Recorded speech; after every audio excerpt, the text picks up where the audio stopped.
કેમ છો મિત્રો? તો આજનો વિડીયો છે આપણા બુલેટવાળા ભાઈઓ માટે, જેના પાસે બી રોયલ એનફિલ્ડની બુલેટ છે એ લોકોના માટે એક એડવાઇસ છે કે આ જો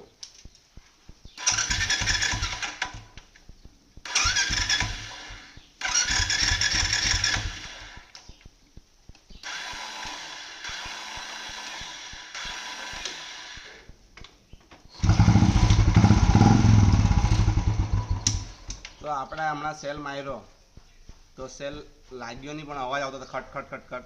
પછી અંદરથી જ્યારે સેલ લાગતો નહીં તો મતલબ જ્યારે બી આ પ્રોબ્લેમ આવે તો એ સેલ ચક્કરનો પ્રોબ્લેમ હોય છે. તો મારે તમને એડવાઇસ એટલી આપવાની છે ખાલી કે જ્યારે બી તમારા ગાડીમાં આ પ્રોબ્લેમ આવે તો હંમેશા જેન્યુઇન પાર્ટ જ યુઝ કરજો. કેમ કે તમારે માર્કેટમાં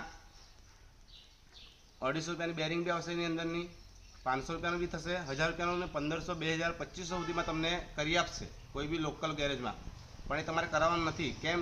કેમ કે એની લાઈફ બહુ ડ્યુરેબિલિટી ઓછી હોય છે. જેમ કે 2 મહિના, 1.5 મહિનો, વધી વધીને 4 થી 5 મહિના ચાલે, પછી એ 100% ખરાબ થઈ જશે.